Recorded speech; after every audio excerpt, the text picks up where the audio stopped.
go live, like people won't know. It'll be like the Well, appearance by the special guest. well, we are live just now, so yeah. So, Nice. oh, look at that! Somebody joined us. What an amazing. So everyone, welcome to Creekwood Bible Study live on Wednesday nights. We need to figure out a better name for that. But we're happy that you're with us again. And as you join along, please comment that you're here. We'd love to know who's watching. And as again, the platform we stream from doesn't allow us to have that little pop-up that says so and so is watching. So we are glad that you're here. Comment along, ask questions. We're in Mark chapter 11 if you've got your Bible with you. And Keri Lynn is going to MC for us tonight. So I'm going to let her introduce our special guest, even though I've known her from way back too. You know her better, though. So it's fun when we get to have our friends on for Bible study, but it's even more fun, I think, when it's somebody that David and I both know. And so Abby is one of those people who, I don't know if you want to tell her congratulations or my condolences that she knows Keri Lynn and David. Abby, I got to meet Abby when we were in South Africa for the Global Young People's Convocation in 2016. Abby, we've had Marcus on. He was our, was he our first guest, I guess? He was our first guest, yeah. No. No. Maggie was our first guest. Maggie, yeah. We've just, yeah. So by the end of it, I'll have all of the adults that went with us to Africa. So JD, tell him he'll be on soon, maybe. He should. Yeah, he's more interesting than me. Oh, please. Well, you know. But yeah, so I got to meet Abby through that. And then David, do you want to tell the world how you know her? Yeah, so I know Abby. We went to Candler together, which was seminary out in Atlanta at Emory University. So we went there, and Abby was a very welcoming presence because we also both graduated from Texas Christian University. Woo-hoo! Go Frogs! Go Frogs!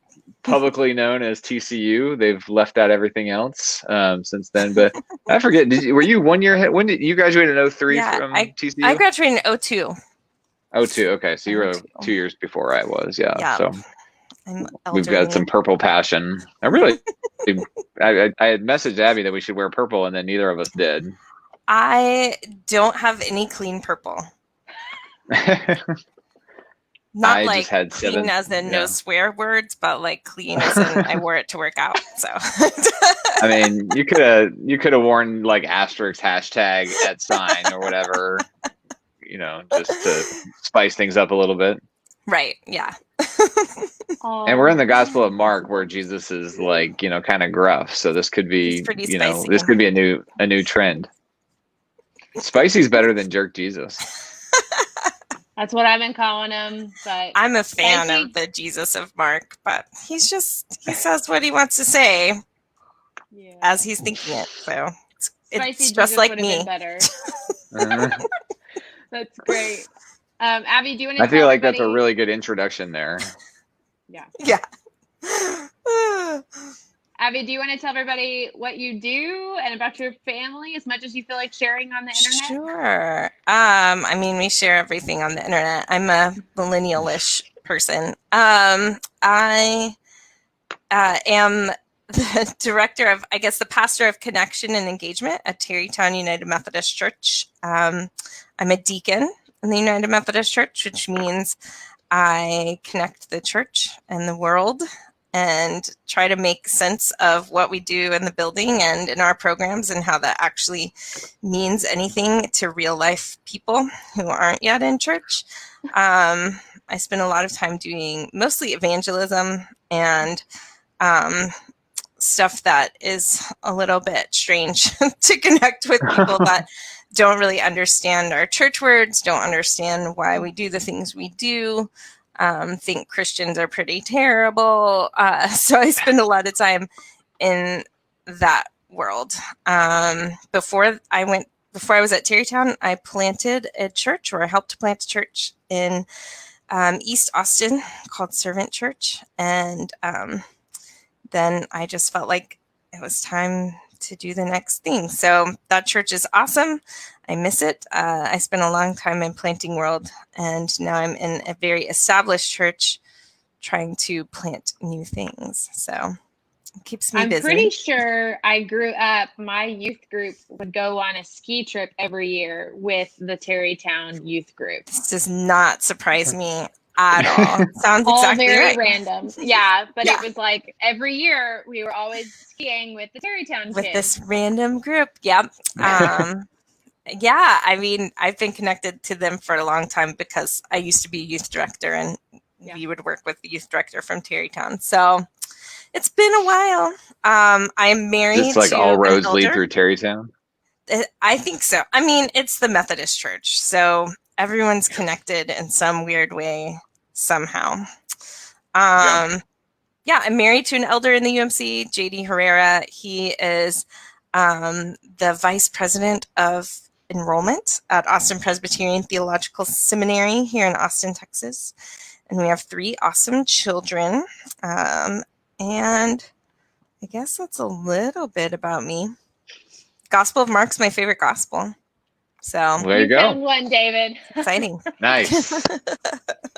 Yeah, so I kind of picked this, like, I don't know if I picked it randomly or not, but picked it to be our next study. And then I wasn't on the first week of it. So Keri, Lynn, and then our youth deacon at our church, Katrina, and then her friend Maggie were on. And when I went back and watched the video of it, like the whole first 5 minutes were them just trashing the Gospel of Mark, essentially. No. That's awesome. Or at least the disappointment in Best my gospel. selection. You weren't there to defend yourself, but fun fact, Abby, that was one that David's dad like watched the whole thing and Oh, he yeah. was commenting back and forth. It was awesome. We had a great time. We're all Methodist and we're all connected somehow. Yep. It's true. Awesome. Well, thank you for sharing about your life and A little bit. She's leaving out so much. Like Abby's part of, I think, every connectional project that I see, your name is on it. Your or JD's name is on it. Yeah. I guess I should say I'm the Secretary of Petitions for the General Conference. So Wow. I spend quite a lot of time doing that. No questions, please, about the upcoming conference because I cannot answer them. I do that. I serve on my conference's delegation and do a lot general church-wise. Are you still involved in the young people's ministries? Somewhat. I mean, Young People's Ministries was restructured a couple of years ago, which is where I used to work, for anyone wondering. And they sort of centralized everything and eliminated a lot of staff. So Gotcha. I still help them primarily with petitions work. So lots of fun writing petitions. But other than that, I mean, yes, and that I spend a lot of time with young adults still, but no, and that I'm not hired to work for them any longer. Gotcha. But I'm still friends with a lot of them. I mean, that counts, right? We're really fun to hang out with, but there's also a pandemic. I know. COVID. Yeah. So I think that's all of the shenanigans that we have to begin with, unless either one of you has anything else in particular to add about your day or your week. I think we hit our 8-minute limit of shenanigans to, let people catch up and jump on board. Man, remember the first days of COVID when our shenanigans was like 30 minutes though? We had more to be shenanigan about, but nothing. I think that's because we all anymore. thought this was. Yeah, I thought it was all novel, and we all thought this was something that was like, you know what, we're gonna laugh about this in a couple of weeks. Yeah. 6 months later, it's like, oh. Yeah, I know. I was thinking that today. I was like, we need some new vocabulary words for this season. Like, what is it? We need a word for when you feel a great sense of melancholy before starting a Zoom call, or when you sob over a Zoom call. That's a big mood, and that's happened to me multiple times. It's fine. I need a word for it. So if you come up with a word for that, post it in the comments below, people. Yeah, put that in the comments. We can start a whole new vernacular. We're gonna go viral with this. This is where it begins.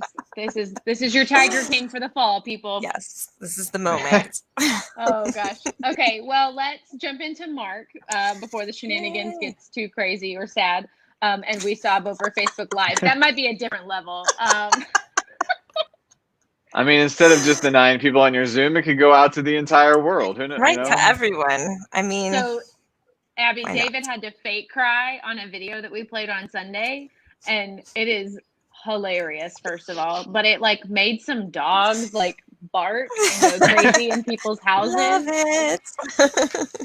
Just say that the sappy Hallmark romantic drama is probably not my acting like niche. Yeah, we won't be losing David So for sorry. any acting careers on Hallmark Make Channel yourself this cry. winter.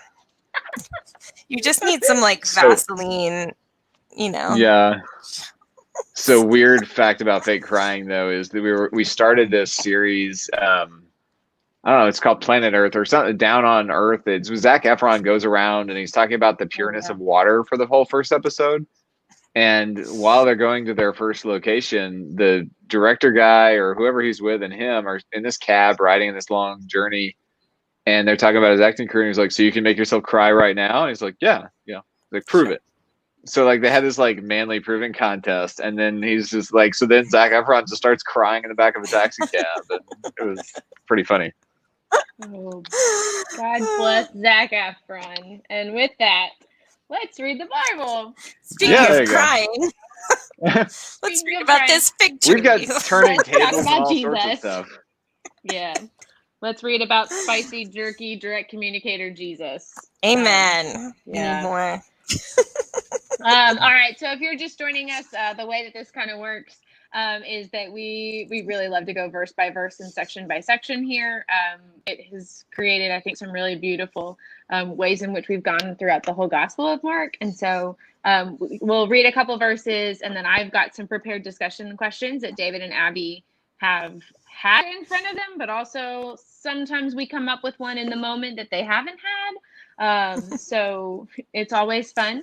But also know that the questions are always designed for you all in the comments to give us your answers as well. These are not questions that are just for smart, wonderful pastor people, but they're also meant for our smart, wonderful people who watch this. And David would probably claim, he'll say, like, they're a lot smarter than I am. Absolutely. There you go. But we would love for you all to engage and share your thoughts and your feelings on this as well. If you agree with what they're saying, if you disagree with what they're saying, we're not offended by any of it here. So just don't forget that. We'd love to see who's watching and what you're thinking about what's going on, even if your comment is, why is Jesus yelling at a tree? Because that is actually something that's going to happen in Mark chapter 11. I mean, have you not yelled at a tree before? This is where I'm like, of course. Anybody who's done gardening work. Exactly. Anybody who's done gardening work has yelled at a tree. Anyone who hates gardening work. There was like a moment in the office on Tuesday, I guess, when I was reading this, and I was like, it's bad when Jesus yelling at the tree starts to make sense. Like, Amen. Peak frustration. But yeah, so we'll go verse by verse. We read it all together. I've got the NRSV in front of me. Sometimes a couple of our folks are reading different versions, and they'll comment something's translated differently. I see Abby's got the CEV Women's Bible, which is always my second go-to. Awesome. I love it. Were you part of the writing team for it? Oh, no. I'm never known as an academic. I enjoy academics, but that is not what people, they're like, who is someone with scholarly language? And that's got to be Abby. Again, you could have written a whole great devotional about spicy Jesus to open up Mark.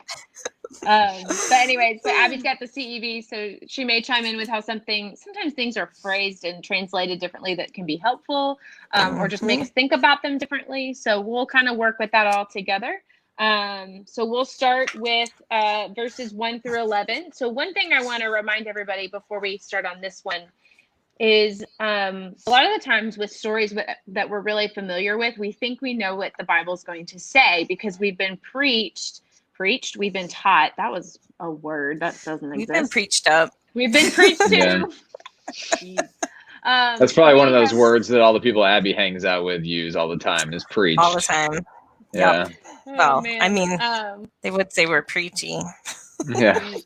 Anyway, but sometimes we learn stories and we think we know them, but we've actually been taught a combination of what multiple gospels say. And so one thing I want us to keep in mind here is what are the things that the Gospel of Mark is including about this familiar story and what's not included here. Because there are parts of this you're going to think you know when actually Mark doesn't include a whole lot of details about this Palm Sunday piece.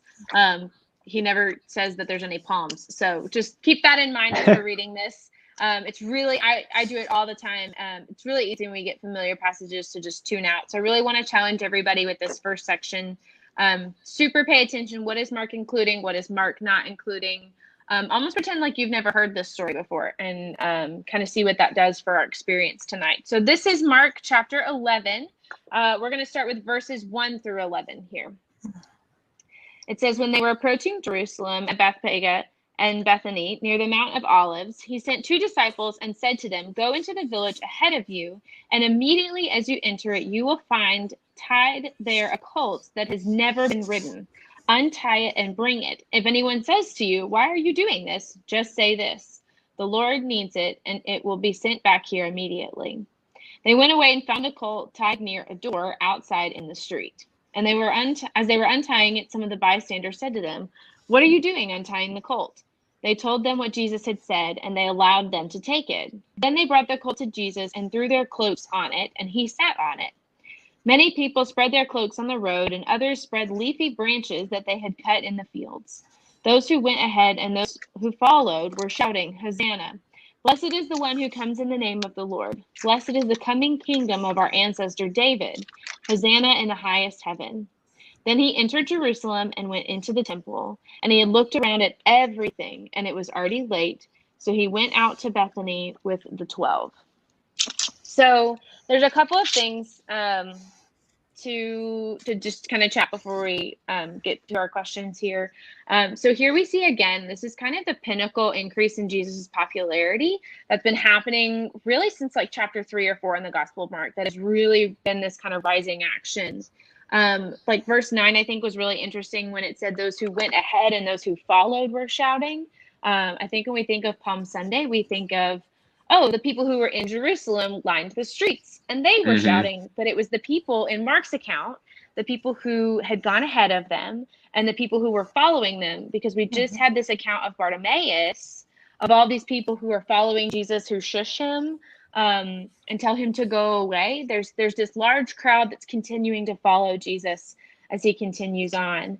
An interesting note in a couple of things that I read, I got Abby as a commissioning present. My grandparents got me the New Interpreter's multi-volume commentary. So humongous one, yes. Right. So shout out to Nana and Grumps because I am extra smart now thanks to the books.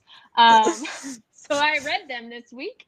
But in verse 3, this promise to bring the colt back was actually in opposition to the Roman occupation that was happening. So Roman soldiers would just take animals for whatever they needed them for, and likely not bring them back. So there was kind of already showing Jesus is different here. So we see the excitement of the crowd in this obvious Palm Sunday account, and we celebrate this in church a lot by having our kids come down the aisle waving palms. There's always the Old Testament connection to Zechariah, this prediction of a Messiah coming in on a donkey or on a colt, right? The word Hosanna here, they translated it to mean save. And the promise with David in chapter 10 goes back to 2 Samuel 7, where God promises David that his kingdom will be established forever. So what we're seeing is kind of the helper, teacher, healer Jesus guy is now like Messiah, king, prophet Jesus guy.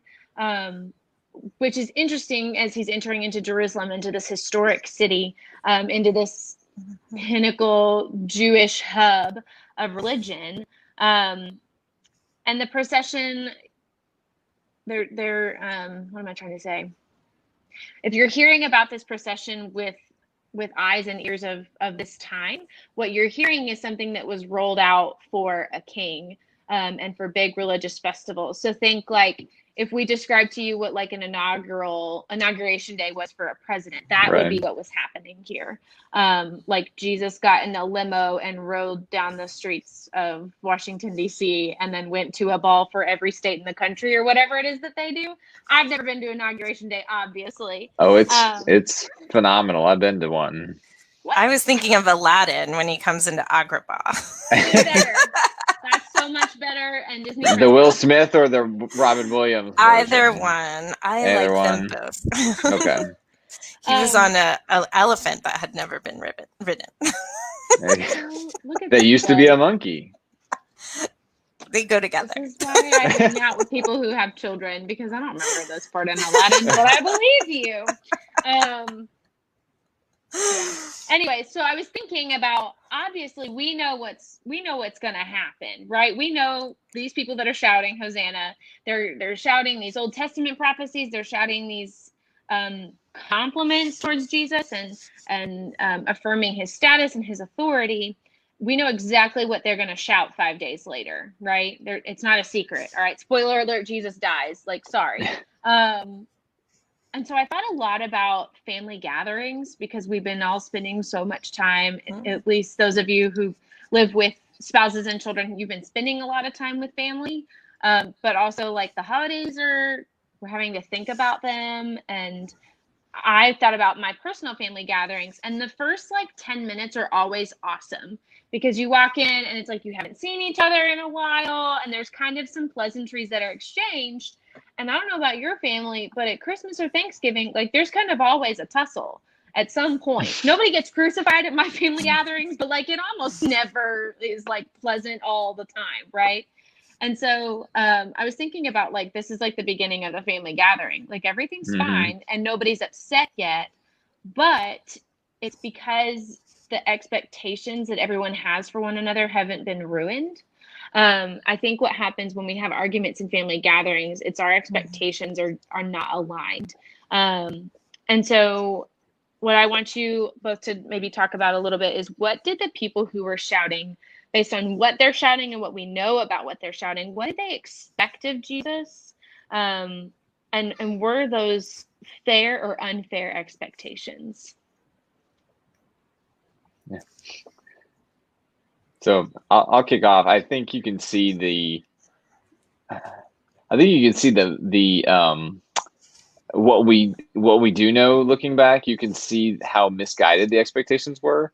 Like I'm thinking the inaugural image that you used. So we went to the first George Bush's inauguration when we lived in Virginia, right outside of DC, and they do have a float for every single state, and then the Bushes come by in their tank of a limousine, and they've got all these other dignitaries and everything. And if you even try and step one step into the parade lane out, beyond the barrier, there are Secret Service snipers there ready to take you down. And when we compare the type of parade that, Pontius Pilate probably had and various others, it's the same of, you're on the side because you're not as important as the person coming in. So the people walking before and walking in back are now a part of something, and Jesus is asking them to be a part, and he's going to resurrect and make them a part and give them the Holy Spirit to make them a part. So Jesus's expectations of, hey, let's go do this together. We're kind of toppling regimes, we're kind of not, but let's go do this together. Even in John, I think says, you'll do greater things than I will. I think they expect Jesus is going to go take care of business. I don't think they have any intention of following him. I think he's going to go take care of business. And the interesting thing I never really thought about is, he looks in the temple, it's nighttime, he looks around, and then he gets out of Jerusalem again and goes to Bethany, which is another little hike. So I'm curious as to like how disappointed they must have been immediately, because he didn't just go in there and start slashing throats and doing other things. So yeah, I really did think that he was going to do all their work for them. And the way Mark writes the story, I think suggests that, and other gospels, is, Jesus wanted them to walk before and behind and be a part of this. And I don't think they were looking at it. I don't know if we expect that. I think enough people today think, you know what, I'm just going to.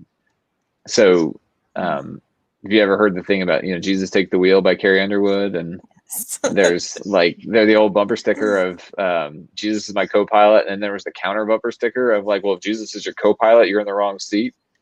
And I was like, I don't, like there's a part of me that thinks Jesus is certainly the guide and the map, but I think he wants us to steer the car, and I think he wants us to be a part of this versus so many people who are just like, I'm just going to give it to Jesus right now.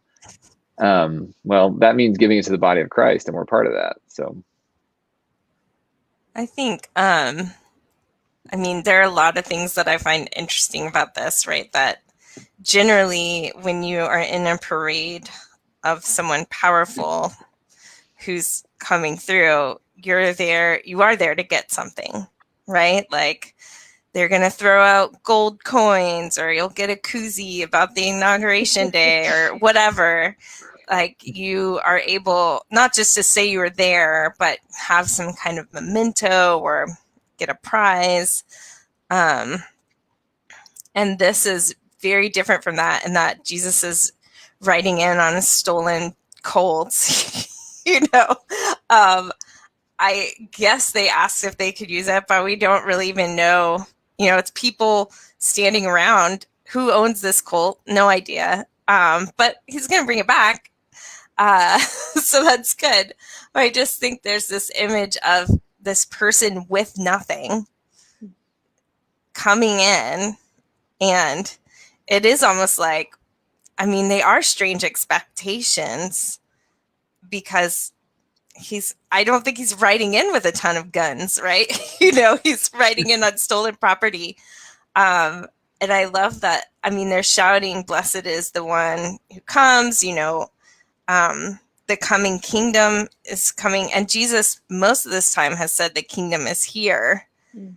And so it already shows this juxtaposition that they don't understand one another. That they're seeing what they want to see. Yeah. And Jesus has really never said he's going to give them any of those things. If anything, he said really weird, hard things most of the time. Mm. And he will in this scripture too. So there's this juxtaposition of joy, but in the wrong thing. And do you even know Jesus? And I think that's a question for us too, of do we even know what we're wanting to follow? Do we follow a person on a stolen donkey, or do we follow someone that's, enthroned and on high and definitely co-piloting a jet plane, or is it this really kind of strange outsider, spicy Jesus that calls everything in us into question all the time? I think that's a great question. I think we should really ask, because especially in even political climates all over the world, not just now, is Jesus is used as this tool for what I want to be divine. And the people that I feel like have kind of fully submitted to what the life of Christ is supposed to look like usually are the weirdos in the world. And so I think that's a really healthy question. I was kind of poking around. I think it's interesting. The same reception was given to Jehu when he went to free the Israelites from this oppressive regime. And so it definitely is kind of this military, we're expecting victory moment. I also made a koozie. I made what would be on the koozie for Jesus' inauguration. Oh my God. I feel like this would have been thrown out at Palm Sunday along with the coats and stuff like that. Oh my God. So that leads to my second question. Great transition here, David. Why is David still on this Bible study? Oh my God. So do we have, and you both have hinted to it, but I want you to answer directly. Do we have, and unfair and or misguided expectations of God or of Jesus or Holy Spirit, whichever he, she, they, or them you would like to talk about. Yeah, I mean, I do 100%. I mean, we've been talking a lot about prayer lately, and you know, as much as I try to fight it, I think it is sort of ingrained in me to see God as this, like, you know, giving tree, or, you know, like, I'll ask for these things, you'll give me these things. I want this to be fixed, you'll fix these things. And it's something I really fight in myself, because that would be a horrible relationship. Like, I would hate that friend if if I had a friend that only called me when they needed something and then got mad when I couldn't fix it for them. But I don't think we think about the more relational aspects of what it means to be made in the image of God, and trying to know the creator of the universe. I think we tend to be like, well, I need these things. I need you to bring justice and righteousness and peace. And Jesus is sort of saying, well, that's here. And we're saying, well, but it's not, and you need to get it together. Instead of taking, like David was saying, taking our part in it and owning the stuff that is ours to own. Yeah, I think the giving tree analogy is real good. I've been asking kind of the question of myself and kind of things in our church, and maybe all church, but it's kind of the question of, like, when did we forget that God was God, and not, like, I think Santa Claus Jesus is what someone called Jesus recently, and like, some of the ancient mythology obviously isn't all perfect and wonderful, but there was this kind of healthy respect of, like, okay, this is a God who is obviously something above what I am, and so therefore maybe I should conform my attitude towards what this God wants, especially one as benevolent and loving and creative as God is, instead of a, like, I didn't get the parking spot at the mall today, and I just don't know if God really loves me. And most of them are a lot more. Yeah, and I understand the pastoral nature of some of those grieving moments. I mean, some people are losing people and losing jobs and losing, like, real loss, like real heavy loss that does require grief and does ask, and is, the question is valid. But when it's not in those moments of loss, when it's simply like, I just don't like the way this looks, or I didn't, I'm not as rich as the next person. There's a certain element in which somehow in history God has conformed to what we're supposed to be, as opposed to we're conforming to what God is supposed to be, and that completely just ruins the definition of what a God is anyway. I definitely, though, for those of you who are watching, I would totally recommend a book called, it's by an author named Kate Bowler. She's a professor at Duke Divinity School, and it's called Everything Happens for a Reason, and Other Lies I've Told Myself, yeah. And she is she studies the prosperity gospel, which is that if I'm faithful enough, then I will be healthy, wealthy, and wise. And if something doesn't happen, and it's kind of like Oprah's The Secret kind of thing. If something doesn't happen that I wanted to happen, it's because I wasn't faithful enough. So there's, like, massive guilt on that. So she studied this and wrote against it for years, and then she gets terminal cancer and finds herself making the same bargaining agreements. Yeah, it's in all of us. Yeah, totally. Yeah. I mean, it's part of who we are. I don't know how I feel like it's something that we have to fight. I also feel like it's, if you think about this crowd, most likely very oppressed people of an occupied nation, rightfully wanting to be saved. And we often read from the other perspective, like, I'm not oppressed or in an occupied nation. And I think when I ask for God to come, I'm asking for things that aren't always helpful to other people. And a lot of times I'm not much like people feel with Jesus. I don't think I'm going to like the answer. And I have a friend who's a Black American woman, and she was saying that, you know, the only reason she's befriended people who are would-be oppressors are because of the gospel. And I think that's, you know, following Jesus makes everyone really uncomfortable and do things for God that we wouldn't do on our own and that are really hard asks, honestly. Yeah. That's great. I don't have much to add other than, yeah, we absolutely have unfair expectations of God. And I think the pandemic has brought out the prosperity gospel in all of us. Like, God, I do good things, just make the virus go away, which is not actually what I like. I mean, I've prayed it in desperate moments, but it's an interesting thought, I think, that you both bring up, which I think will lead us. Are they unfair expectations, or are they just misguided interpretation, or like misguided definitions of what God is? I think when you know better, it's unfair. When God's proven to you not to be prosperity gospel God, it's unfair.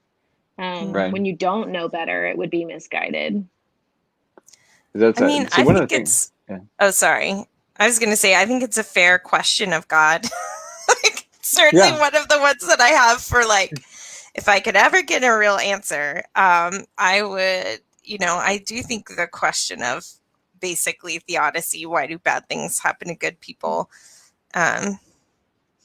It is a fair question that we don't really have, you know, no one really has the best answer to. It's sort of one of the mysteries of our faith, and we're all going to encounter it at some time. Yeah, I think there's a portion of me that I said it like I kind of denied it earlier in what I said, but there is a portion of me that, like, if God is God, then the impossible is possible, but it's just a matter of, like, we put our own spin on what should happen as opposed to what will happen, or, you know, or what needs to happen. Now, of course, every single Bible verse that people quote about with God, all things are possible. It's never about, like, a 300-pound person fitting through a keyhole in a door, or I guess a camel through an eye of a needle. I could use that one to be easier, but you know, it's always about, like, well, with God, I can move on from my complete infatuation with wealth and money to a place of, you know, something. So it's never. I think the misinterpretation sometimes is that God is about magic tricks as opposed to, like, I would say, miracles. And I guess I go back to God's response the last time, like when we see in scripture that somebody asks, why do bad things happen to good people? God takes Job and says, where were you when I did this and did this? What do you even know? Like, would you like to be in charge for a day? Because trust me, it's not the most fun thing in the whole wide world. This is the Keri Lynn version of Job. You have to do the Bruce Almighty, the day of Bruce Almighty. Well, and I think that's one of you know, when we think of miracles, I think we do think God coming in, sweeping up, cleaning things, cleaning house, and we are these people on the sides of the road. And really, one of the most awesome miracles is the feeding of the 5,000, where someone in that crowd offered what they had, even though they probably didn't feel like it was enough. And at the end, everyone had enough and there was some left over. And I think there is this part to what David was saying of we have a part to play in this. And the minute we start looking outside of ourselves, we miss that the kingdom of God is here and we have a part to play in it. All right, speaking of food, we have to move on. Yes. Sorry. Because we can stay on. It's okay. It's okay. It's my job to keep us on track, and I haven't. So y'all are going to have to fly through fig trees pretty quickly.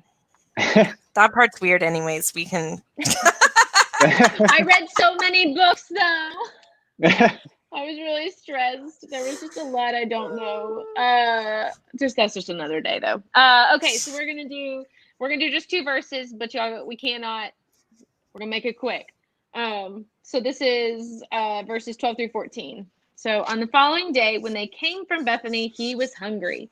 Seeing in the distance a fig tree in leaf, he went to see whether perhaps he would find anything on it. When he came to it, he found nothing but leaves, for it was not the season for figs. Then he said to it, the tree, "May no one ever eat fruit from you ever again." And his disciples heard it. I can't read it and not laugh, because I just picture like a Snickers commercial. Like I really want in Find Something for it to say "You're not you when you're hungry. Try Snickers, Jesus." So a couple of notes because I did read some books. So the fig tree was a metaphor for Israel, particularly in the Old Testament. And so if you are a Jewish audience reading this original text, there are some assumptions that come from a fig tree. There's something that perks up in your brain when you hear that, almost if something said once upon a time, your brain automatically goes to a genre of literature, right? And so at first glance, it looks like Jesus is hungry and is hangry and acting out on being hangry, right? This is one of my favorite jokes to make about things is you think you're having a bad day, at least you're not yelling at a tree, or oh, Jesus was really human because he was hungry and yelled at trees, which I've been hungry. I don't know if I've ever yelled at a tree. But it's interesting because I think this idea, and Abby, I'm so glad you brought up the feeding of the 5,000. It's really interesting that Jesus is hungry because Jesus was able to make food out of nothing. In the Gospel of Mark, it happened twice, right? We had the feeding of the 5,000, and then 2 chapters later, the feeding of the 4,000. So being able to make food appear out of thin air, not exactly a big challenge for our dude, right? And so at first glance, I think the fact that Jesus is hungry is hard to roll with for me.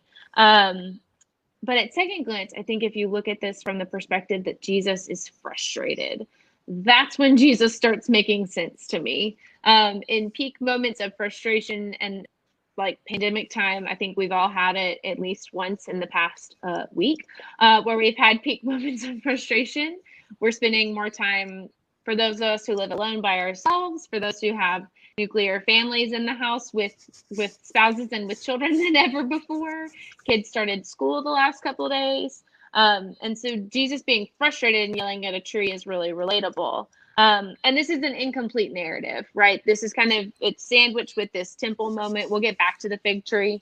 But I think what I see here is Jesus kind of acting like the prophets of the Old Testament we saw when we studied Micah. Abby, we did Micah before this. And one of the things we reminded people about prophets is Old Testament prophets don't necessarily predict the future. They tell the truth, and they tell what will happen if you don't change the way in which you're living. So maybe just a quick thought or idea on maybe how you see Jesus relating to a prophet of the Old Testament in these 2 verses. I know we know the end of the story, but we're getting there. I mean, I think there's definitely this sense of Israel's not ready for him, but the time is there. Mm-hmm. And that is a lot of what the fig tree represents, I feel like. Because Jesus can create food if people offer it, right? I think there's this part of the offering is needed. And what we're about to see is that it's not there. They're not ready. They should be. That's why he's mad. I mean, if anyone should be ready, it should be Israel. But they're not. And I think that is a theme that Acts follows on as well, of whose hearts are prepared for the good news. It tends to be people that we didn't even think were ready. They are not even factoring in. And the people that should be ready, i.e. church people, because this is why I love Mark. It all just points right to us insider people. But we're often the least prepared. And the season's here. It's upon us. The pandemic's here. And what church was technologically ready, even though we've had a lot of time to understand technology and how to relate to people over technology. And very few churches were ready for this season. Yeah, I don't know if I have a whole lot more to add. That's exactly No. Good. That was good. That's everything that's everything I would say of how it relates. I think also prophets are the masters of the object lesson. They're the first youth ministers of their day, to hold up something and just make a point out of it. And so I think this is the object lesson that we're getting into, and using it as an example. I had always been a little weirded out by the fact that it was like, well, it wasn't even in season. The fig wasn't supposed to grow. But I think you're exactly right about, like, they should have. Like, if this is the object lesson, right, it should be the season. Jesus, again, has proclaimed over and over and over again, like, okay, I'm bringing the kingdom with me. Let's move it. You're with me in the parade. So, Yeah. Okay, let's flip some tables. So this is let's flip some the tables part of the gospel I think that is joked about the most, like when we talk about and the Jesus. most like wrongly used, when they're like, Jesus whipped people, and or and how violent he is. And I'm like, that's what I've seen this used as, like, oh, Jesus was in favor of violence. I'm like, well, no, that's not it. So, oh gosh, I've seen the meme that's always like, just remember when you're facing some frustrating situation that Jesus turned tables. So that's an option here, or something. Or when someone tells you to act like a Christian, Jesus turned tables. Yeah. What would Jesus do? Destroy the property? No, that's not it. Okay, so this is. I think this is a valid question here, because we've had some technological issues. So I feel like flipping and throwing computers is okay right now. That was me today. I had to walk away. I just had to tell my computer sister. I was mad at her, and I walked away, and I came back and she solved her problem. So we all need to take a deep breath. I had already tried that, so I walked away and had Chick-fil-A instead. Okay, so this is verses 15 through 18. This is Jesus in the temple. So it says, then they came to Jerusalem. Oh, Bethany is like 2.5 miles southeast of Jerusalem. So, like, if you're traveling by foot, like, it's a cute little, day trip to start the morning. But yeah, anyways, just had to throw that in there. So they came to Jerusalem. So they're coming from Bethany. They're kind of doing this back and forth. And he entered the temple and began to drive out those who were selling and those who were buying in the temple. And he overturned the tables of the money changers and the seats of those who sold doves. And he would not allow anyone to carry anything through the temple. He was teaching and saying, is it not written, my house shall be called a house of prayer for all the nations? But you have made it a den of robbers. And when the chief priests and the scribes heard it, they kept looking for a way to kill him, for they were afraid of him, because the whole crowd was spellbound by his teaching. And when evening came, Jesus and his disciples went out of the city. So Jesus comes in the temple and starts just really, like, ripping through everything that's going on here, right? So we see he talks about he drives out those who are buying and selling in the temple. He overturns the tables of the money changers and the seats of those who sold doves. And so one thing that I read that I thought was interesting is some of this behavior, we look down on it and we're like, oh man, those stupid people were doing all of this in the temple. But it was fairly common practice in temples at the time. There was almost this, like, slight argument of charity by having doves to sell to people for their sacrifices. And so it was things that had become normalized to the people in the temple. It's not like there were people walking in saying, that's bad, that's bad, that's bad. It was just part of the ritual. It was part of what was going on in the context. And just another note, again, like, what is Mark saying? What have we assumed? So verse 18 feels like it escalates quickly. Like, the dude flips some tables, and so they're like, well, we should kill him.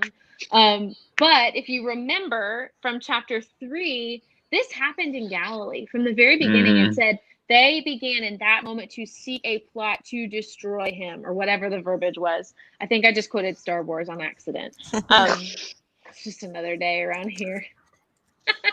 But again, this is pinnacle, but the seeds of that were planted from the very beginning. These chief priests and these scribes went all the way to Galilee and had these moments with Jesus, and they don't like what's going on. And then Jesus comes in and commits like this kind of wrong of wrongs, and they are over it, they are done, they're going to figure out how to get rid of this dude. So kind of back to this like kind of ritual pieces that's happening here. And I'm so glad, Abby, that we have you as a deacon in this, and just to bring the special voice of the deacon. So the first week we did this, it was myself and Katrina and Maggie. And so they're both deacons. And so we had a lot of great discussion about the call and the role of a deacon.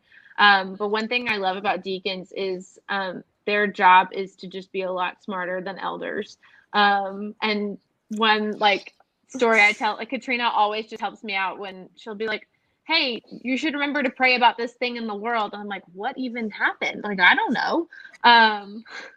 But deacons just have such a special call and a special voice. And we're really grateful for the way that they work with elders. I think that it's just a really great teamwork model that our church took a while to get right, but is getting better at. So this is kind of the social justice-y question that I really am going to love your perspective on. Or what are the tables that Jesus would flip today? Or what are the seats that he would drive us out of? Or what are the things that we're doing in church that he would drive us out for today? And David, you're free to answer too, but I mean, I'll just leave here in just a second. Sorry. No, you're fine. Oh, well, I was tired. excited about your question because I was reading the on Monday or whatever when I was like, oh yeah, I have to talk about Mark 11.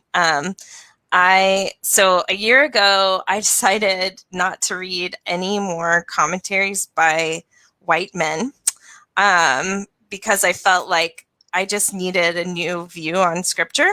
And so it's not that white men are bad, but I felt like that's we all are, but you know. Well, I felt like I was so steeped in the theology of white men and primarily white German men, from the 1800s. Right.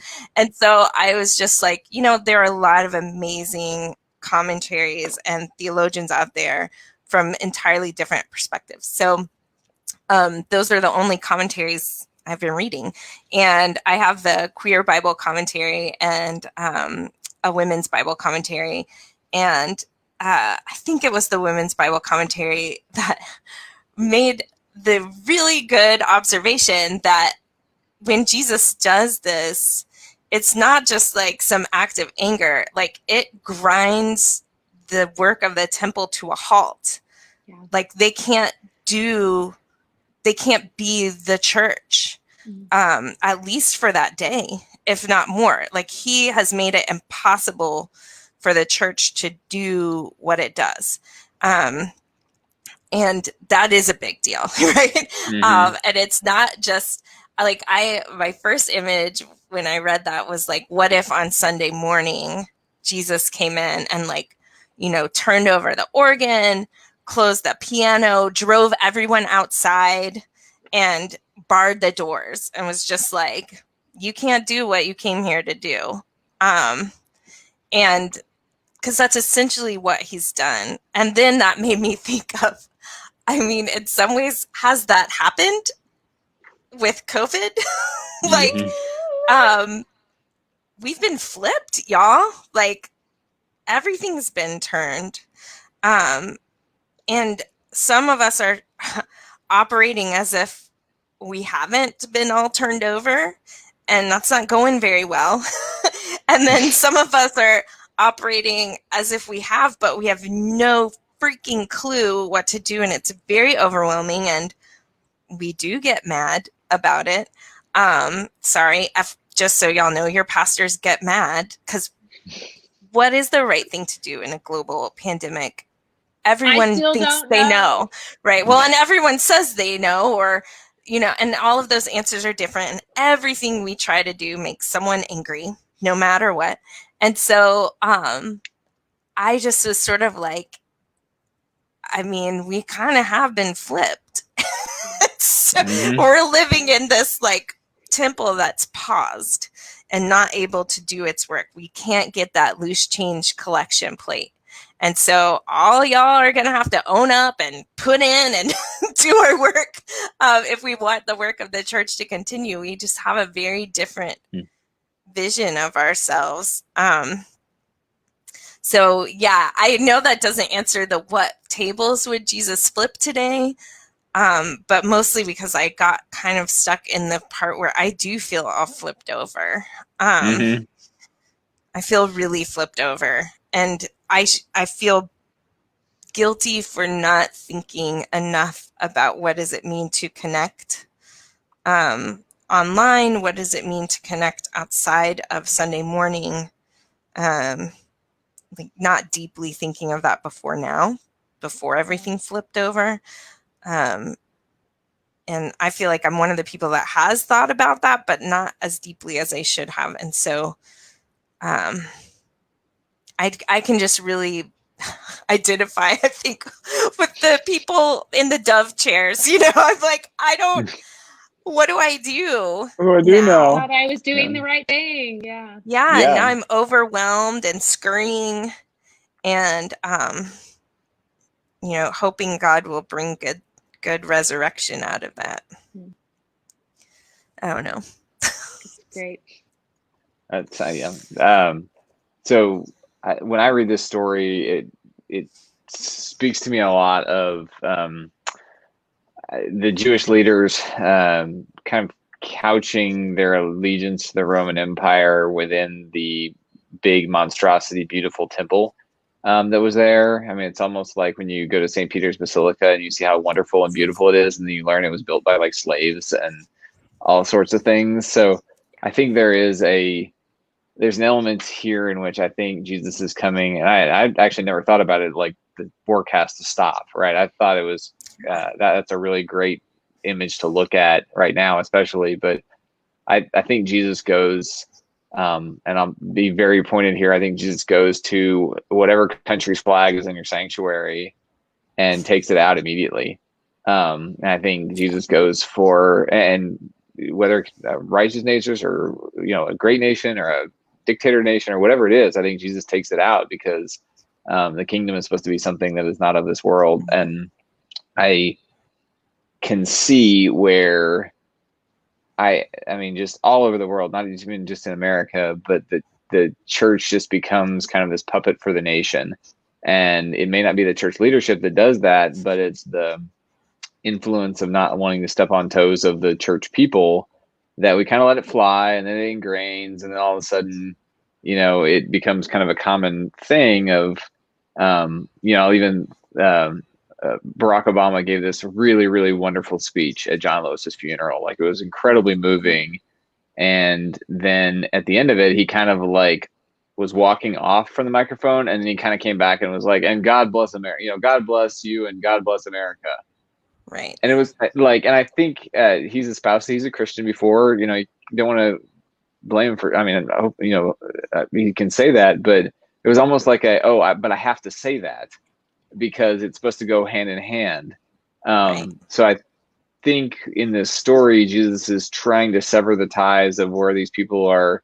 I don't even think, I mean, they are robbing people to some respect, but I think it's more of, instead of using this money for what the kingdom was supposed to be used for, Herod is now making this temple into a Roman temple, so that it can glorify the kingdom, the empire, instead of the kingdom. So I don't know. That's just my big thing, because I'm so tired of politicians. I'm so tired of, and I twice now after different elections, people have come and given me comments that I should have made from the pulpit regarding those elections.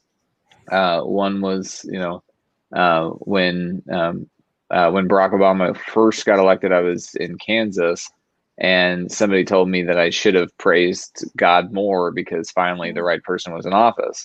When Barack Obama was voted out of, or when Donald Trump was elected in and Obama was out, I did a whole message somewhere on forgiveness, I think.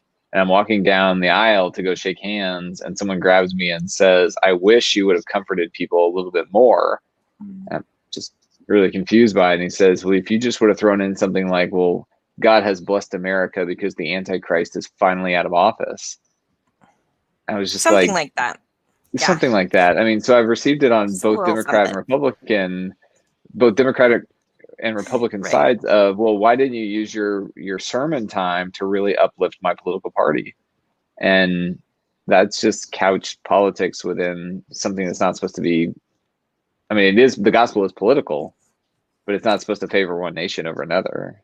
I do think that's what's been interesting for probably liberal America about the Black Lives Matter movement, of the sort of, neither party has really done any favors for our people. Right. And I do see that in what Jesus is doing, is sort of saying, we've put up all these barriers to God, and flipping them over, saying you shouldn't have to have money to be able to access God. You shouldn't have to buy the right sacrifice. You shouldn't have to exchange your currency. That everyone should have equal access. And until we do, you're not allowed in here, And I think part of what we need to do as a church is realize where we've put barriers to people's access, not our community, but to actual God. Because we've done a lot of harmful things as the church and continue to do so, where, you can talk to a lot of former Christians about the pain they have suffered. And that's us. We've put those barriers in place. And it's on us to start to work on those planks in our eyes. Yeah, what's kind of interesting is I haven't seen I thought about this around John Lewis's funeral, is like I have not seen near as much of grounding in any of the protests, whether it be Black Lives Matter or I would say rights for all, LGBTQ or whatever.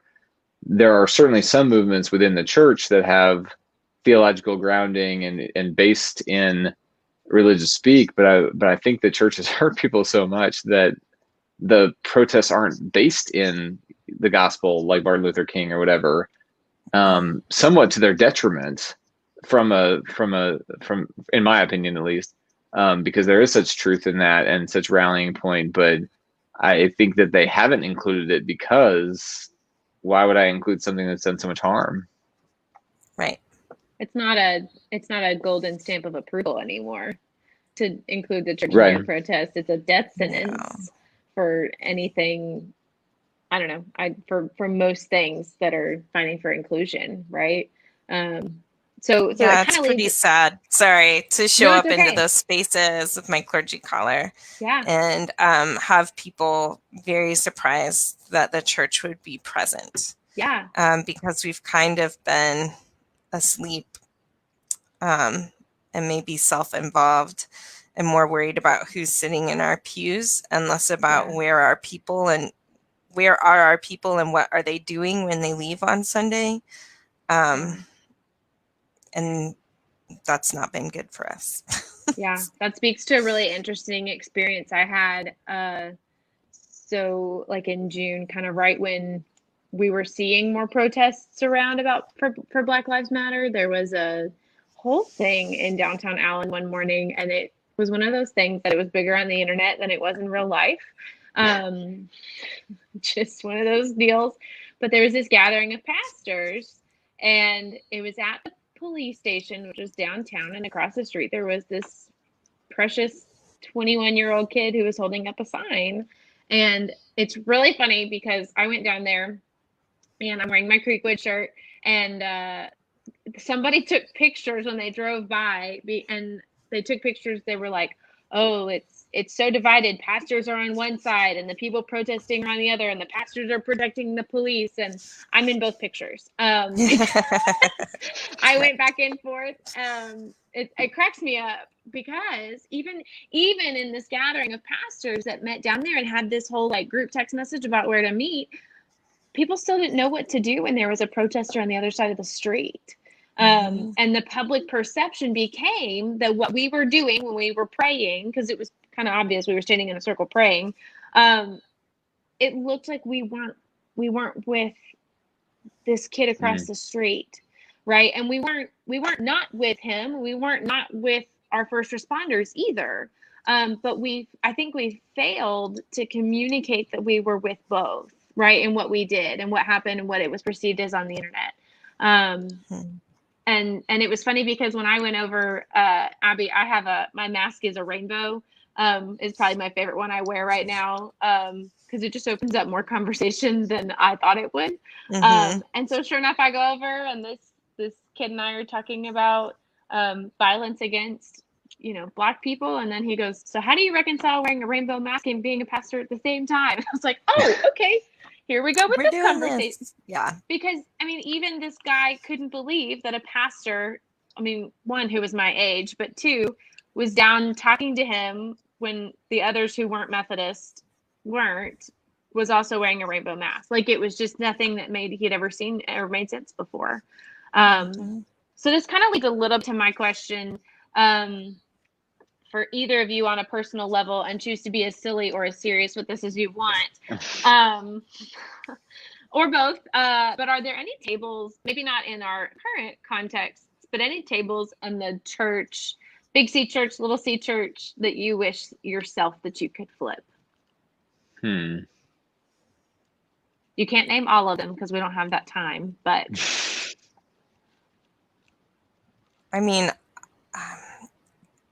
In our big C church, the primary ones, I think, for me are colonialist, racist attitudes. The books we read, the people we put forward, the way we do pay, so much of how we act in the world by our very systemic nature makes us that way. And it also makes us very upper middle class, which most of this book was written by from the experience of people that wouldn't even recognize the type of wealth and power we have. So it's hard to even read this book without someone poor interpreting for us. And most of us do read this book without anyone poor around us ever. It's really messed up, y'all. And we're afraid to make those relationships. We're afraid of being messy. We're afraid of the places we're going to definitely stumble. And so we just say we read the right books, but we still stay really insulated. And I still watch our system. We can be as anti-racist as we want. And I know within my own conference, every pastor we've brought in for the highest paying jobs has been a white male. So that's an issue. And it's not just our conference doing that. And that's just with pastors. So that's what I would be flipping if I could flip racism, colonialism, and our power on its head. Yeah, I would agree with that. As Keri Lynn knows, this is justice is not my strong suit from an out front leading standpoint, and I think it's because I'm a 3 on the Enneagram and I don't like making people mad, and so it's just not natural for me, as much as I deeply care about it, to really go out front, which has always been kind of one of my guilty things as a pastor.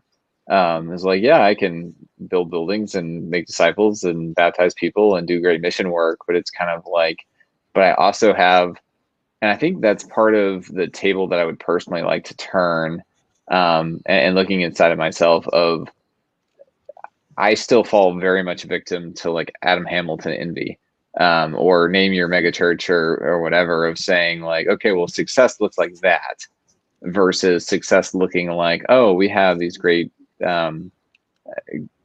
people we can learn from who we've never listened to before, from a colonialist standpoint or from a sexist standpoint. And even some of the localized ministries of we have success just because we've made a group where these 10 people are able to be in fellowship together and really jive relationally. So I think so maybe it's the corporate career ladder of church. that I was, it's in Methodist Church, obviously we get appointed, and there's certain levels that carry larger pay and everything, in Baptist Church and other things. I have never once met a Baptist pastor who was called by God to go to a church that paid less and was in a poor community. And so I think that's Weird. probably, yeah, it's strange how that works out.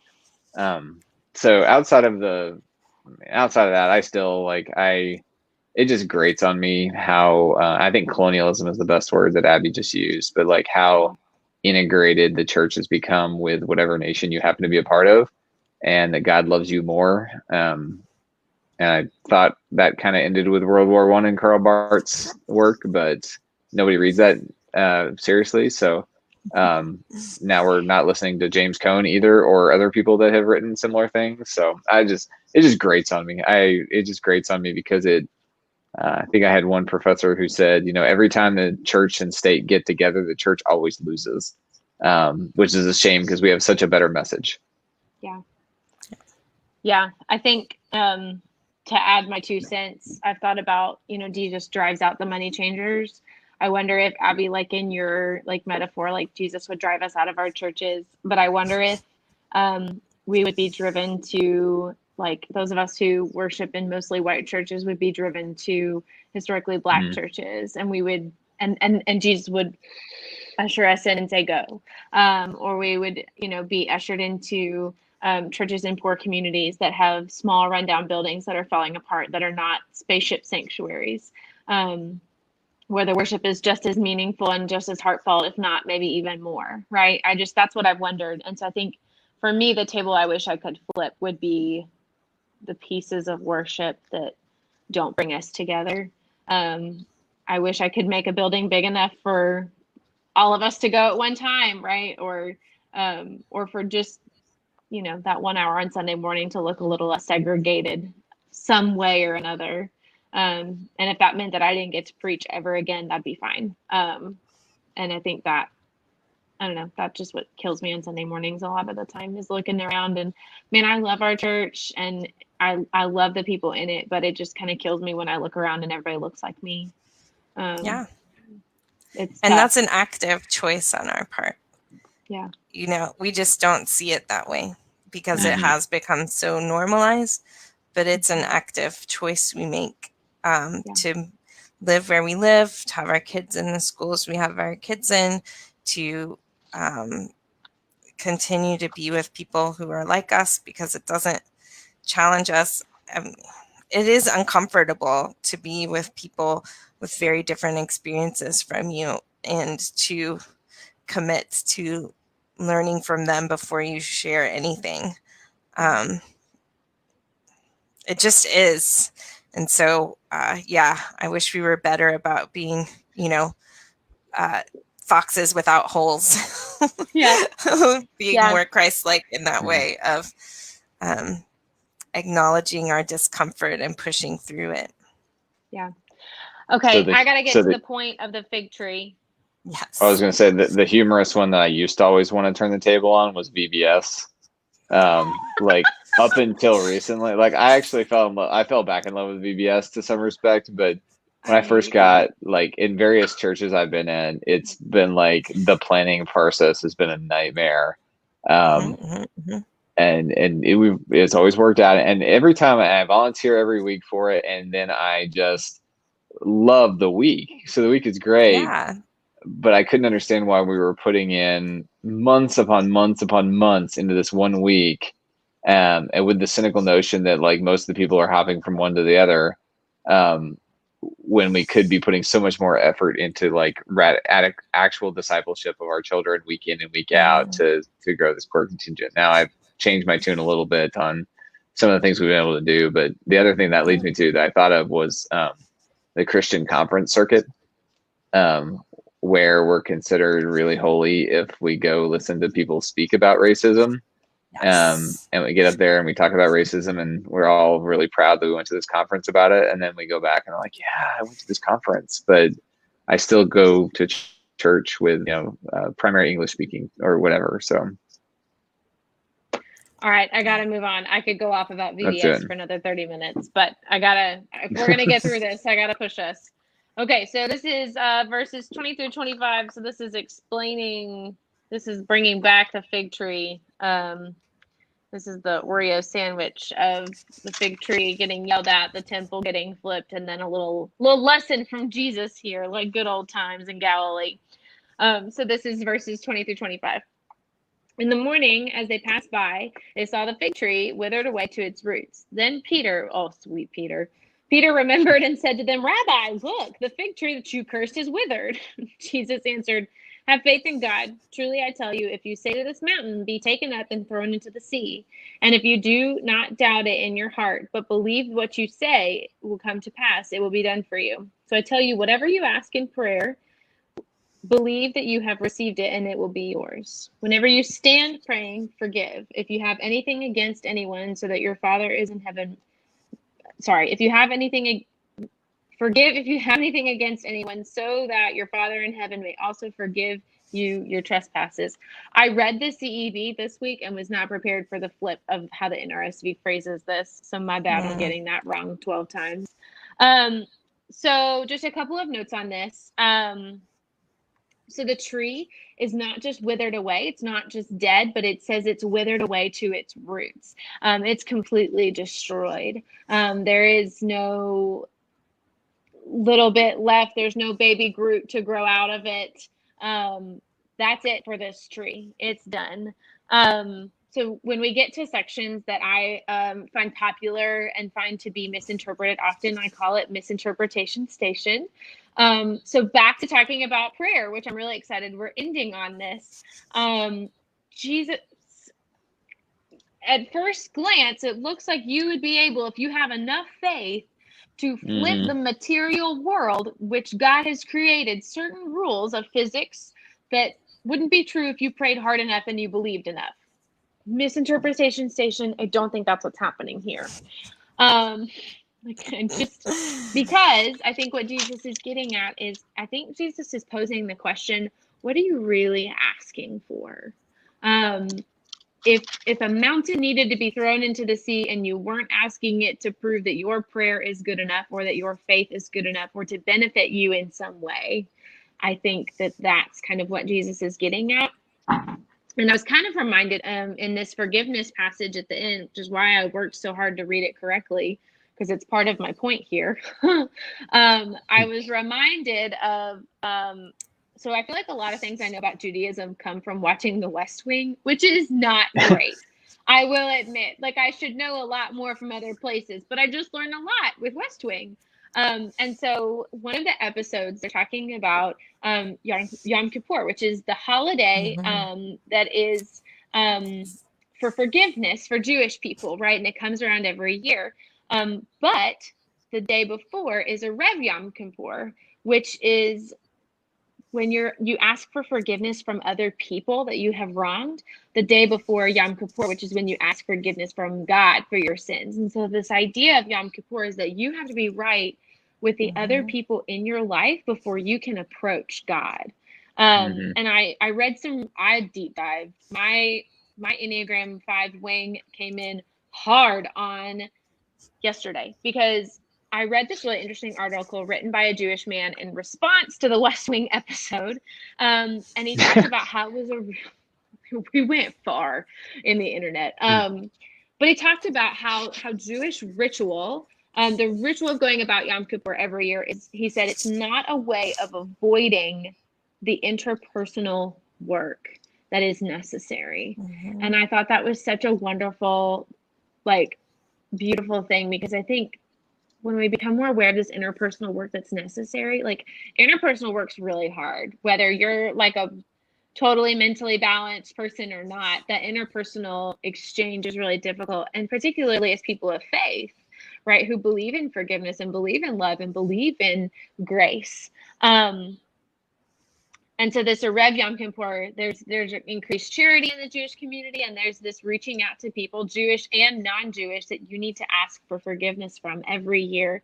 And so, and this is instructions that Jesus gives in praying, is approaching God to ask for forgiveness after you've extended forgiveness to people. And I thought about, and again, from this article of this guy talking about the West Wing, but he said that when we learn to forgive other people, we catch a glimpse of the grace and the forgiveness that God has given us. And I just thought that this was really interesting because Jesus doesn't exactly give like a how to pray here, right? This isn't the Lord's Prayer passage. He's giving instructions on how to live, and just to pray confidently, right? So one of the things I just kind of left like a blank question here. But it's how did you continue to pray even in 2020? But kind of with this idea of the Yom Kippur and the Rev Yom Kippur attitude. Abby, for those of you who don't know, leads a prayer stream with JD every night. And they pray together. And I try to catch it live. I don't always catch it live, but I go back and watch it later. But it's so great because they light a candle and they're super honest about whatever's happening. And yeah, I don't know if Abby, you want to share about that a little bit. But how have you continued to pray even in 2020, even in all of this madness? First, I want to mention that Brene Brown's podcast, and I think it's Unlocking Us, Unlocking You. I don't know. Her podcast. She does a really good episode on saying I'm sorry, which has just like stuck with me a lot. So her podcast started during the pandemic and during our quarantine time, and that one has really just stayed with me in what it means to truly apologize and not expect forgiveness when you say I'm sorry, and not expect everything to be fixed, and to receive an apology by just saying thank you instead of it's okay or it's no big deal, but saying thank you. And if you want to do more to heal that relationship, you can, but you're also allowed to just say thank you. Anyway, that is really good. So listen to that for sure. It will totally change your mind about what it means to say I'm sorry.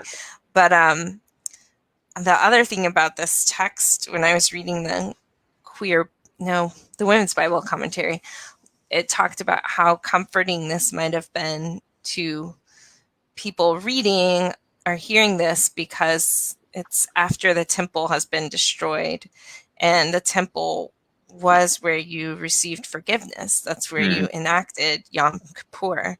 And that is, like the fig tree, it is cut off at the root. It's dead. And you can't go back. And so the thought was how comforting it must be to know that you can receive that anywhere and have that connection with God anywhere. And I think that's basically what I've been trying to model during this time of COVID is you might not be able to go into a holy space. You might not be able, for some people that's a yoga studio, for some people that's a dance class, for some people that's pottery. There's so many spaces that are holy because of our human connection and the rituals that take place there. And so those are gone for many of us, and it can feel as if we are uprooted. And so I've tried to model that you can make any moment holy with a toddler being crazy in your car, whether or not you have a candle, that the holiness comes from taking time out to connect and to share and to look over your day and really take stock of what did I even do today? What was today? Was I a human? Did I do human things? Were they good human things? Were they bad human things? Or was I just a robot going through motions? And how does that make me feel? But I've tried to take that time out and just invite people in. It's been so great. Weren't you guys getting ice cream or frozen yogurt the other night? Yeah. It was so great. I was like, oh my gosh, they're off. Like, we're off the ranch. It was awesome.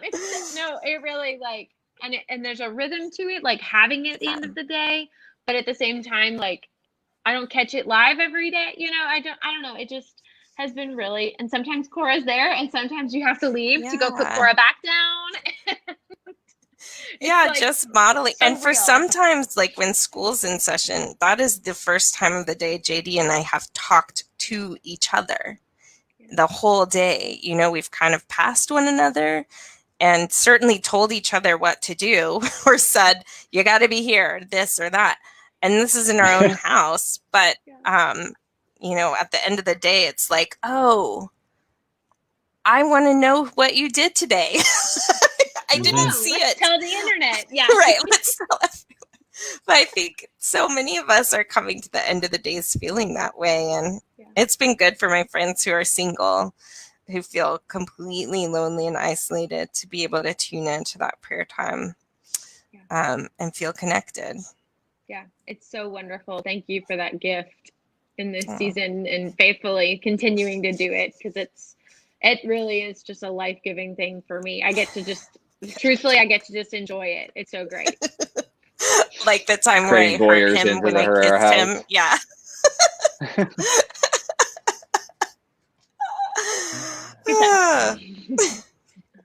So yeah, I think Jesus takes it into the relational nature here. I think, you know, the temple is on the mountain, and Jesus says, well, if you say take the mountain and throw it into the sea, and I think he's making a direct reference of, like, we just destroyed this, and have faith in God. So I think it's a direct message of, like, I've taken the holy down from the mountaintop and made it accessible, and it really lives in the relationship that we share with each other. There's a verse cut out of the NRSV that's like, and if you don't forgive, then God won't forgive. Basically, like, no one knows if it was or not. In verse 26, and but kind of making that the standard for holiness. The standard for holiness is no longer approaching a mountain, being all reverent, sacrificing something, and ascending up. It's walking sideways with each other and making sure that I'm forgiving you and you're forgiving me, and we're working as hard as possible and being authentic and real as possible to be good humans, like you said, make good human choices. And I think that's been one of my main prayers, as someone, I suppose, in leadership over a church and as part of a family, is just asking for wisdom. I think the asking for wisdom humbles me to a place where I realize I don't know what I'm doing, and allows me to say that, which is not something I like to say, or do I often show that I don't know what I'm doing. And so to be able to humble myself and say, and just ask for, I just need the next right step. That's all we're looking for. Thanks, Frozen 2, for that one. But comes to my head all the time. Just do the next right thing. Do the next right thing. But I think too, it's because, like you said, I mean, so we're one of the family, like Keri Lynn was saying, we're one of the families, like, we were on the go. Our kids were in school. I was at church. I had meetings at night. I mean, we were gone. And granted, I'm in a room away from all of them right now, but we're around each other a lot more. And so it's kind of forced into the prayer time, kind of an examine routine of, like, how was I a good husband today? How was I a good father today? How was I a bad father today? How was, what mistakes would I like to correct tomorrow? And again, seeing so much more depth in, instead of how holy was I today at church, like how well did I play the pastor role? It's how did I love the person who was with me today? And if I got to Zoom with somebody, how well did I love that person? So I think that's been kind of my prayer life, kind of like y'all's. I just haven't invited people into my home to see it yet. So maybe that'll have to be my own little YouTube channel one of these days. It will probably not be near as exciting. Yeah. I don't think we're exciting. Listen, sometimes embarrassing. My favorite, though, is, like, there's something happening with JD's hair every day. Like, it's never the same 2 days in a row. So it's hilarious. Like, every time I hop on, I want to say something about it, but it's always, like, in the most serious moment where I'd rather not make a comment about JD's hair. But it's hilarious. It's so fun. I don't know. It just, and there's something to the rhythm, I think, of praying. I think that's one thing that I had never really done, except, like, when I was like in youth ministry and we would go to camp, and I was only very good at praying in the morning because I was praying, God, please don't let me kill these children this week, because I was so not a youth pastor. Oh, I cannot. And so I never really done like a rhythm to my day kind of piece. And, you know, I'm one of those folks that lives alone now. And so it's different, and there's a different approach I think that has to be taken. And so to have that community of going through that with other people, and whether it's watching somebody on Facebook Live, or, you know, if you live alone, if there's somebody you need to call. I know a couple of our widowed members, they call each other every night before they go to bed, and it's like the cutest thing ever.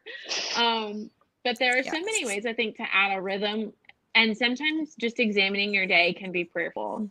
Right? It doesn't have to be this like, I am now approaching the throne of God I with am my praying. words. Yeah, no, doesn't have to be that. God could still hear me all day long, even when I was yelling at the computer. So not ideal, not my best moment. I was not a great computer owner today. Was God yelling with you is the question. How relational was God in those moments? Flipping the table. Yeah, that's the table I wanted to flip today. But yeah, so just for those of you watching, I hope that maybe, I know as we're going back to school, there is a routine and a rhythm, and it's overwhelming, and you want to have a margarita It's a at 4 crazy o'clock routine and go to bed at 7 p.m. But adding some kind of examine at the end of the day can really be powerful, whether it's with a partner or by yourself or in a journal or my Facebook something. Live. Feel free. Not to toot my own horn, but you're welcome to join me there on Instagram. I will toot your horn for you, because Abby and JD are both just so wonderfully pastoral, and they're already doing it every day, and they're so honest, and it just is beautiful. So yeah, hopefully that's something people can be adding in this time, and can enrich their life a little more.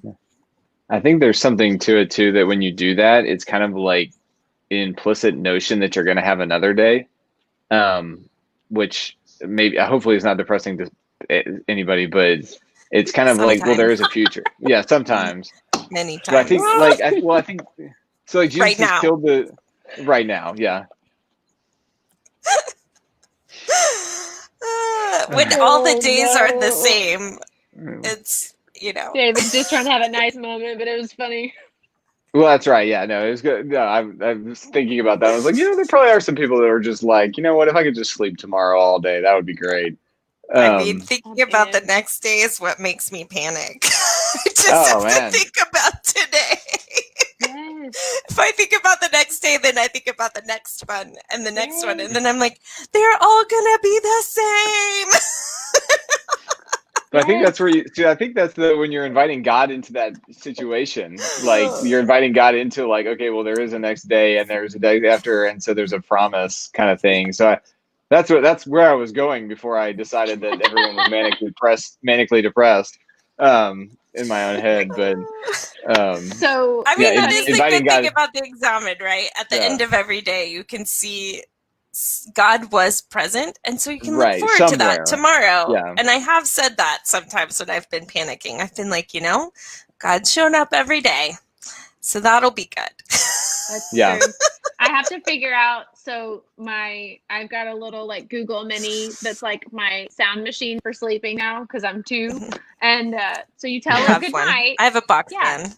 Okay, so you tell Google good night, and she, for some reason, somebody messed with it, and she tells me tomorrow's weather and what's on my calendar for the next day. You're like, Google, oh no, that's the worst. I'm just trying to sleep. I need just play the nighttime campfire Shut up, noises Google. And stop. Oh my gosh.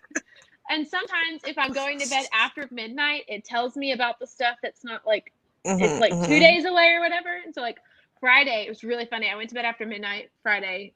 It was a bad idea, but I said, okay, Google, good night. And I said, okay, tomorrow your first event is traditional worship. And I was like, what? What? Sunday tomorrow?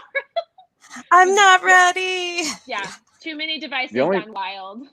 The only thing worse than that is if it was like, let me read all your emails right now for you. All of them. Oh God, that would be a novel. I'd be like King Xerxes falling asleep with my own narrative. Oh gosh. Lord, well, in I your am mercy. going to save that last section, David, for next week because it actually goes into the parable of the tenants anyway. Yeah, that's good. So, and I didn't have a great question for it either. And I'd rather end on this positive note of Google taking over my life and nice prayer times with Abby and JD. In our hell of every day being the same. Yeah, I think that's a lot better than questioning Jesus's authority. Let's not. Oh, So, Lord. any last thoughts or things to say here? Anybody else have Google taking over their lives? My phone died, so I have no idea what people are commenting, which is fun. We haven't had a whole lot of comments today. I don't know if we've know. asked as many questions though, so I'm too overwhelming. that's probably that's Never. what it is.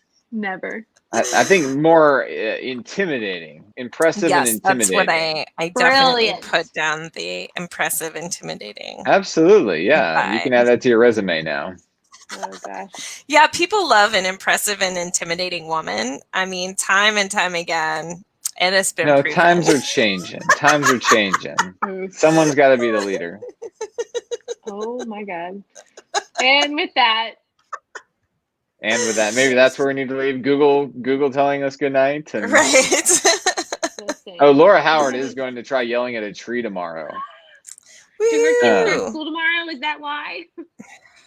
Let's see what she's in Fun. Lovejoy. No, she's got until Monday. Monday. So Laura, wait That's until it. Monday to yell at a tree. Just, only if it's not doing the right thing at the wrong time. Right. That's when you're Tree's allowed to yell. If the tree is minding her own business, you cannot yell at it. Well, I Right. think this is the lesson that I got from the tree is wait until about 3:45 when the kids are off school and then yell at them for not doing their homework or any other things they were supposed to be That's a doing during great school. That's a great That will time. make your rest of your afternoon phenomenal. Oh man, our poor children. There's nothing like unjust parenting. And we all fall into it sometimes. Oh my goodness. That was the yes, part we in do. the Brene Brown thing is how to apologize to your kids. Oh my gosh. Oh. All right, we're I going to try have to to do practice that. I know what Lindsay and I are doing tonight. Writing down your apologies. We're writing. We're reading. We're gonna have to get the Brene Brown podcast. Yeah, going listen on. to that one because it definitely made me better at apologizing to my kids. I mean, I've already apologized to them, but it has made me better at it.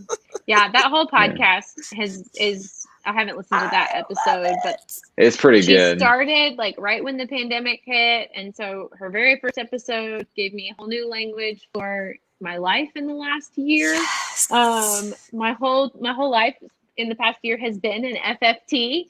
If you don't know what that is, you have to go listen to the first episode to find out.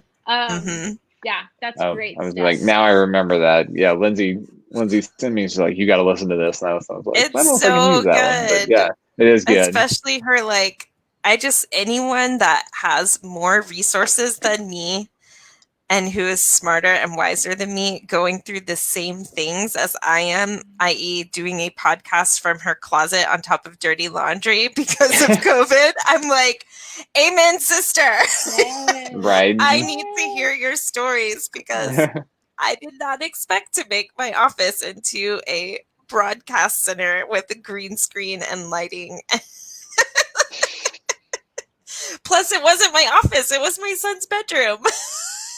Oh, man. Oh, no. He's been kicked out. Poor guy. So Poor kid. I know. Oh, bless him. Life is hard. This is, it's okay. Our kids will be in therapy one day and it'll all be okay. They will. We have to give them something to talk about. Therapy is cool. I don't know what y'all are I mean, I'm cool. pro therapy. I've done my share. Oh, gosh. Okay, well, I think with that, therapy is cool. Therapy's Google good. is evil. Brene Brown's awesome. Yell at trees. If you're not you when you're hungry, so go to Sonic and get a drink or a Snickers or whatever you need to be better.